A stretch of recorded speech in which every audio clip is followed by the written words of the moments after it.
sunrise and sunset, promise and fulfillment, birth and death. The whole drama of life is written in the sands of time. We present a new series of radio programs, The Clock.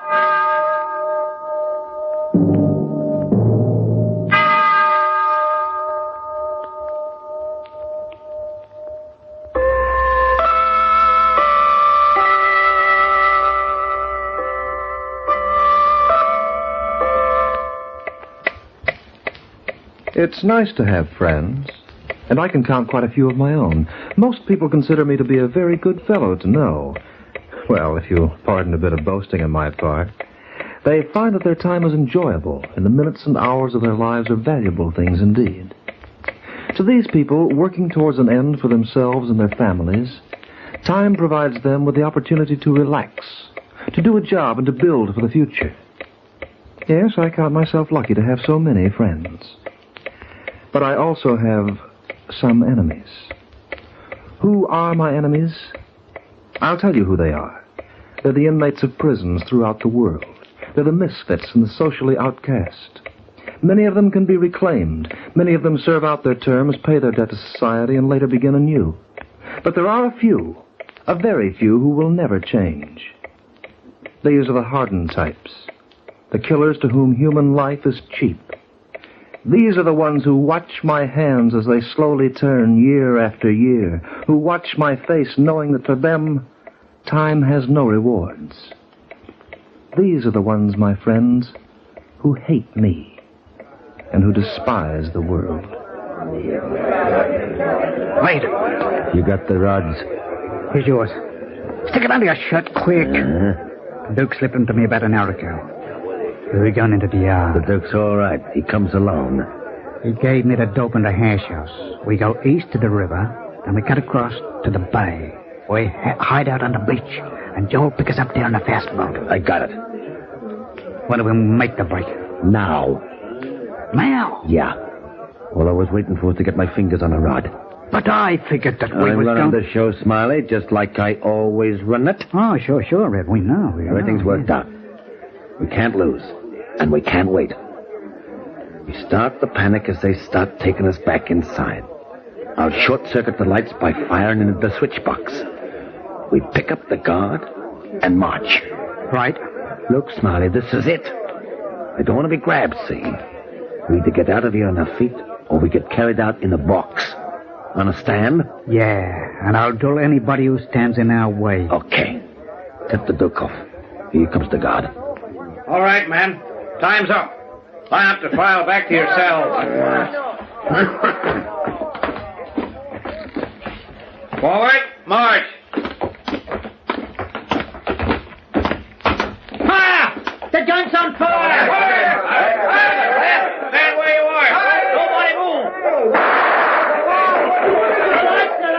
Stand where you are or I'll shoot. You want to live, Screw? What?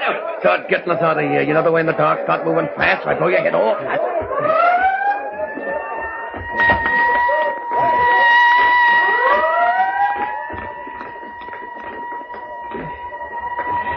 Smiley. I'm here, Red. Duke. Right behind you, old man. You did a nice job, Screw. You let me go now, won't you? You're free. There's the car, Red. Joe left it like he said. Yeah, come on. Wait a minute. Where you going, Screw? I thought you were taking me with you. We ain't got no room. We can't take you, and we can't leave you behind. Huh? No. Over the line. Now, let's get out of here fast.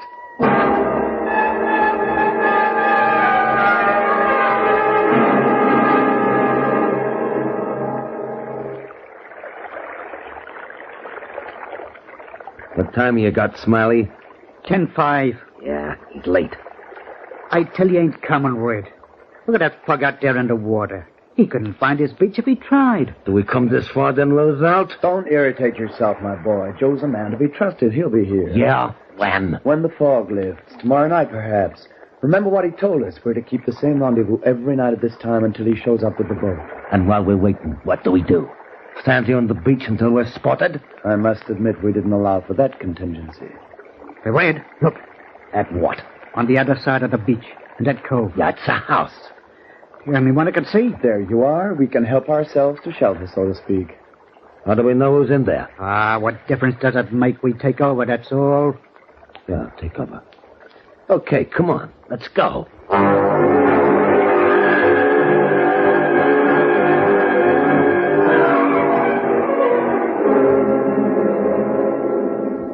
These are the facts as we have learned them up to now. One of the most daring jailbreaks of all time. The prisoners escaped through sheer nerve, brutally killing a guard as they left. It is uncertain as to what direction they took, but all state police have been alerted. Hello, Anne. Finished work, Dad? Oh, yes. I was just getting some more news about the amazing jailbreak that happened this afternoon. Now, what did I do with my glasses? On the table, Dad. Oh, yes. It was simply fantastic. They forced a guard to lead them right out of the prison. And then they killed him. Oh, who did? Darling, don't you ever listen to anything I say? I'm sorry, my dear. What were you saying about a prison? Never mind. Can never get you to listen unless I talk about bugs and test tubes. Well, I had quite a day today in the lab. Really? I've developed a new medium for my cultures. It ought to prove extremely satisfactory. You know, darling, I'm glad we bought this old house here on the beach. Are you? Oh, it's so pleasant for you. And you're so happy here. Yes, I'm very happy, Anne. It's nice to have a laboratory right inside the house and to be free of all outside disturbances. But what about you? Are you happy here? Of course I am. You know, perhaps it was selfish of me to bring you all the way out here to this deserted spot. You're young and you want excitement and company. Oh, I get plenty of company when I go into town twice a week. And as for excitement, I'd much rather help you win the next Nobel Prize. Nobel Prizes aren't just given away. I've got a lot of work ahead of me. One day, Dad, you're going to be a famous man. Am I? One day, when people mention the name of Dr. William Carter, they'll... Now, who on earth can that be? I don't know. Who might be someone looking for directions? I'll see who it is.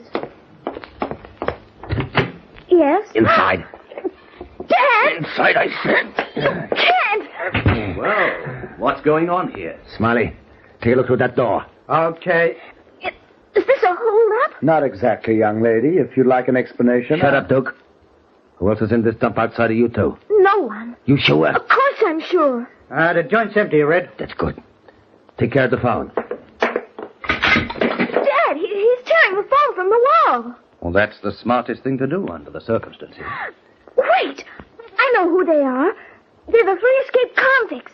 I remember their description on the radio. Pipe down, baby. Everything's all right, honey. Now, just keep your head. Permit me to introduce myself and my colleagues. My name is Bowen, Charles Bowen, but I'm more widely known as the Duke. This gentleman on my left is Red Fulton. You may have heard of him. He's been serving a life term for murder. You talk too much, Duke. Smiley, the gentleman on his right, is another genius at homicide. How many do you have to your credit, Smiley? 4.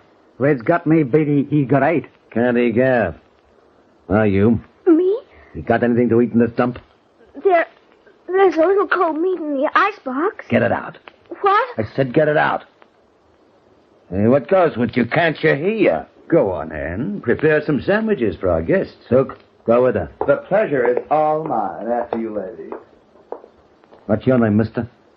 Carter. Dr. Carter. Doctor of medicine, retired. The dame your daughter? Yes. All right. Sit down. Thank you. Look, Doc. Let me get something straight in your head before we go any further. My pals and I want it, and want it bad. This is only a stopover as far as we know. And we'll be getting out of here tomorrow night. I see. Now, just so you remember, we got a rap over our skulls. That means the chair if we're caught. So we ain't going to be bashful about adding a couple more to the list we already have. You mean you'll kill us in cold blood if it becomes necessary? You'll catch on fast, Doc. If you take it easy, don't try any gags. Maybe we'll walk out of here like we came in. Quiet. If not, you and your daughter better figure to get yourselves measured for a couple of kimonos. Wooden ones. I think I understand. Make sure you do, Doc. How many rooms you got in this shack? 5. Well, I only counted 4, Red. Where's the last one, Doc? Downstairs, in the cellar. I use it as a laboratory. Let's go down and look. I assure you there's nothing down there, but... We'll look anyway. Go on, move.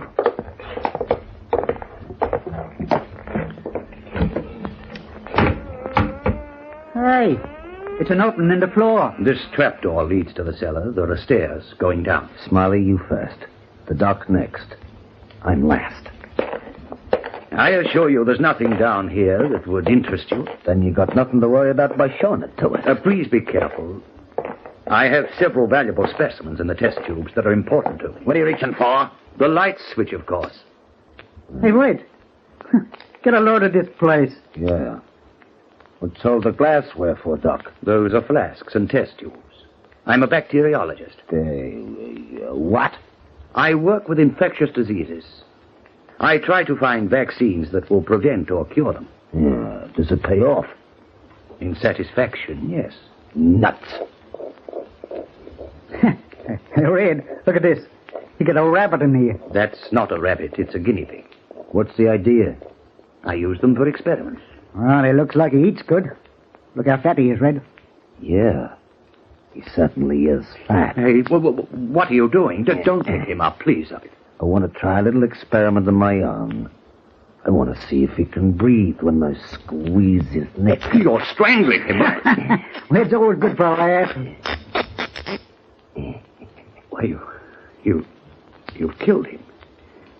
You've strangled him to death. Sure. Just so you remember, Doc, there ain't no difference between his neck and yours.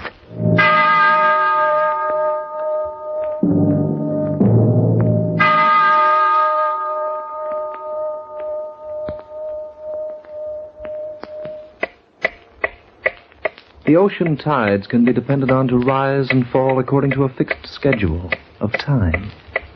But mist and fog, the soupy fog that billows in from the high seas and hovers over the beaches like a curtain of oil, that can never be relied upon to leave, and even the threats of 3 armed killers have no effect upon its arrival or departure.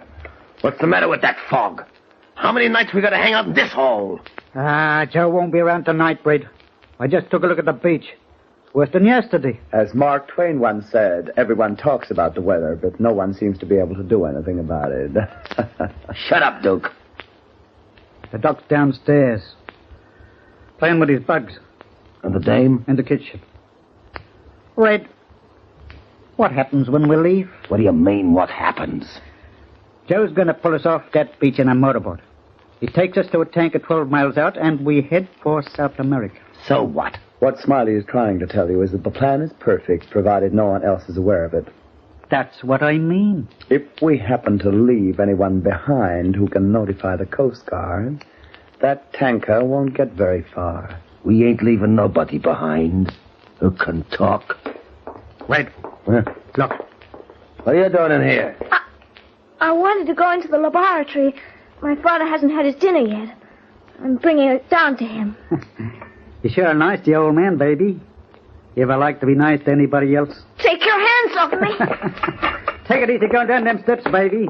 Them fins of yours are too cute to be busted. Do you think the girl heard what we said about getting rid of them? And if she did there, so what? It ain't gonna do either of them any good.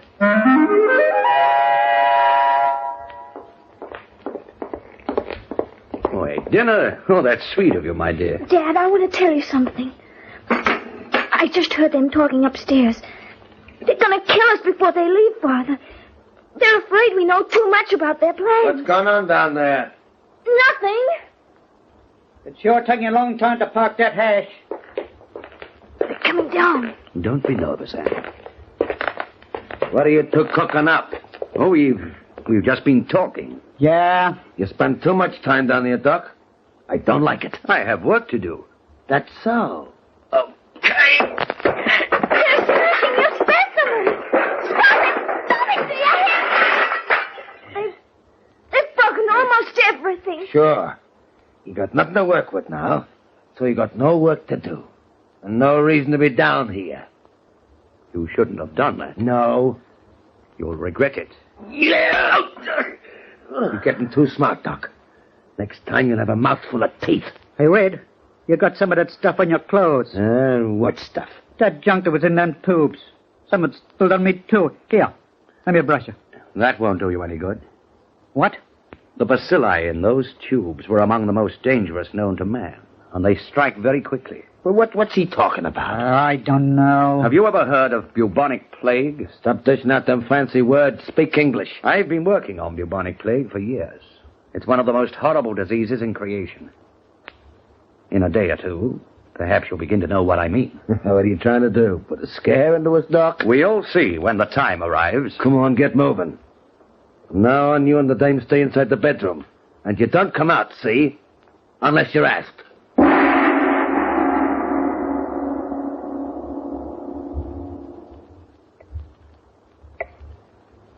Time seems to stand still for my enemies, Red, Smiley, and Duke. But let's see what happens.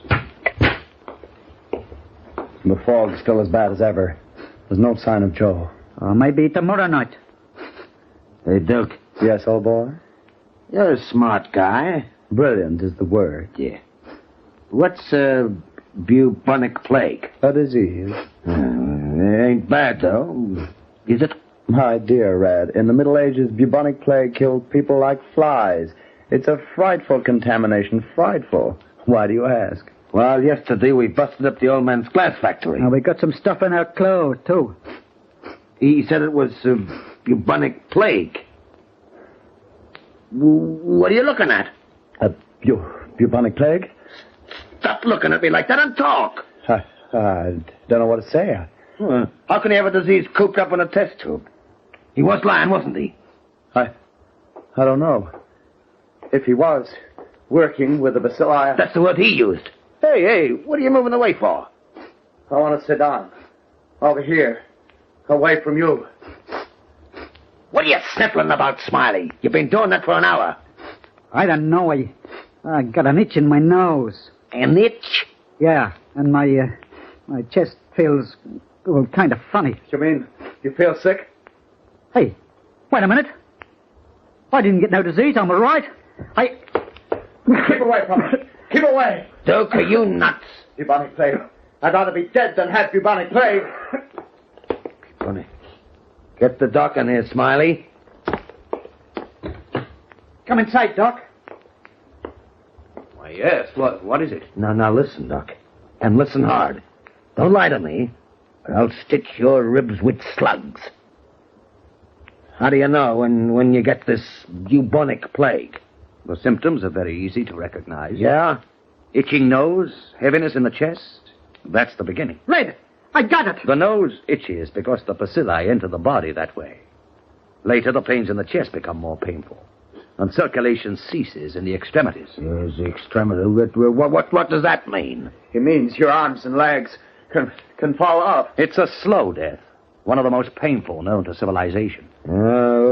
Take a look at Smiley and see if he got it. I know he has. Oh, don't say that, Doc. But I'm looking at you now, Red. Me?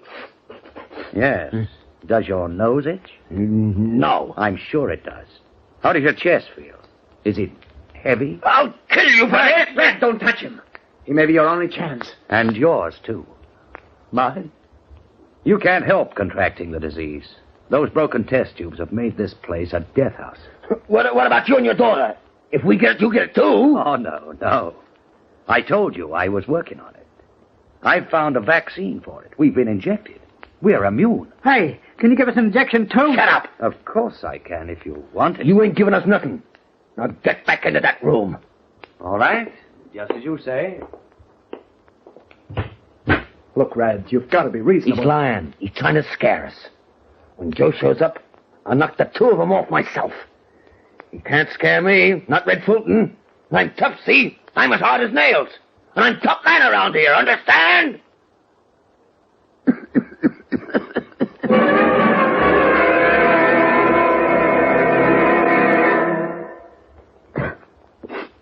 We'll be finished in a couple of days if the doc don't help us. Call him in, Red. Shut up. It's 2-1. You don't have to take the injection if you don't want to. But we will. Yeah, what do you have? I have the hypodermics ready, gentlemen. If you've stopped bickering and you want to live, I can give you the vaccine. I'm ready, Doc. All right, roll up your sleeve. So am I. Well, Red? Will it hurt? Not very much, just a pinprick. Which sleeve should I roll? Either one will do. Just hold steady. It'll all be over in a moment. Hey! There. Me next, Doc. All right. There. And you? If you please, Doctor. All right. There we are. I haven't poisoned you, if that's what you're afraid of. I suggest you all sit down now and relax to give the solution a chance to go through your bodies. You know, I feel better already. So do I. The pain in my chest, it's gone away. It'll be completely gone in just a moment, Red. Oh, gee. See, that's funny. I feel... Tired? Yeah. Hey, Tom. Hey, you ain't kidding. I can hardly keep my... Wait a minute. Smiley. He's asleep, Red. And the Duke will be with him in just a second. Asleep. Hey, what did my rod... Where's my... You'd be too weak even to lift it, Red. Just relax and go to sleep. Father!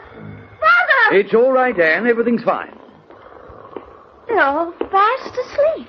Yes. Morphine, my dear, is a wonderful thing. Don't you think?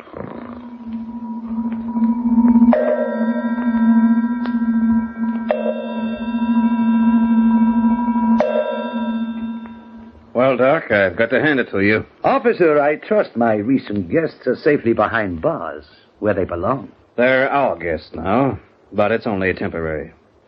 They're getting the chair for the murder of that guard. And what about their accomplice, the man with the boat? He showed up just as you said he would. It'll be a long time before he goes for a boat ride again. Well, that seems to conclude just about everything. There's only one thing we can't figure out, Doc. What's that? Red and Smiley kept saying something about bubonic plague. They were scared stiff when they woke up in the squad car. And the other one, the Duke, he kept complaining about an itchy nose and a pain in his chest. Oh, yes. You see, they smashed some of my equipment. And there were certain viruses in some of the test tubes. Bubonic plague? Oh, no, not bubonic plague. I'm working on something else. They kept saying you didn't cure them. They said you didn't do them any good. I'm afraid they're right. You see, I've been working on it for a long time, officer. But so far, I've still been unable to find a cure for the common cold.